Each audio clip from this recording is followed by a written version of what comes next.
Ayan, dito ako sa malapit sa mismo doon sa tubig. Napakalinaw. Ang linaw, napaka-presko yung tubig. Ayan ang agos oh. Meron pa daw isang falls sa papunta roon na napakaganda din. Pero mas malaki itong falls na ito. Ayan, makikita mo talaga, malapitan oh. Nandun ako kanina, naliligo. Para kang minamasayan. Pag nasa tapat ka pala ng falls, ng tubig na yan, mula doon sa taas na yon, mula doon hanggang, ayan oh, hanggang dito sa baba. At tumapat ka doon sa may sa talo na nahulog, ay parang minamasahe mo ang likod.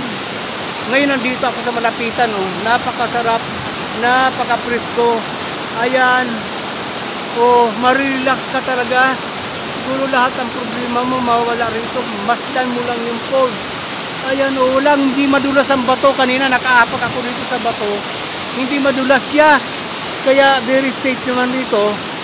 Isa pa, mayroong hawakang lubid. Pero kung ma-improve pa ito, parang may tulayan mula rito hanggang doon, may tutulayan ng tao, ay maraming maliligo dito sa tapat na yan.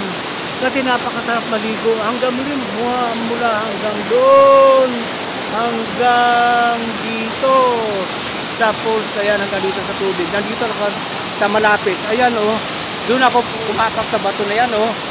Doon din ako sa tapat na yan oh. Yun, napaka magandang experience. Ang dito sa inapakan ko, buhangin, kaya hindi masakit sa sa paa. Nakayapak lang ako. Pero hindi ang buhangin, malambot lang. Ayun, ang galing. Ayun, kaya sa lahat ng mga gusto makapunta rito sa falls, sa may bulusan,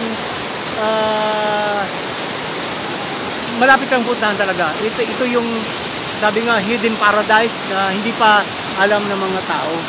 Kaya yun, punta kayo rito, napakaganda. Ayan, ma-experience yung napakagandang falls sila. Ito yung Zoe Falls. Yun.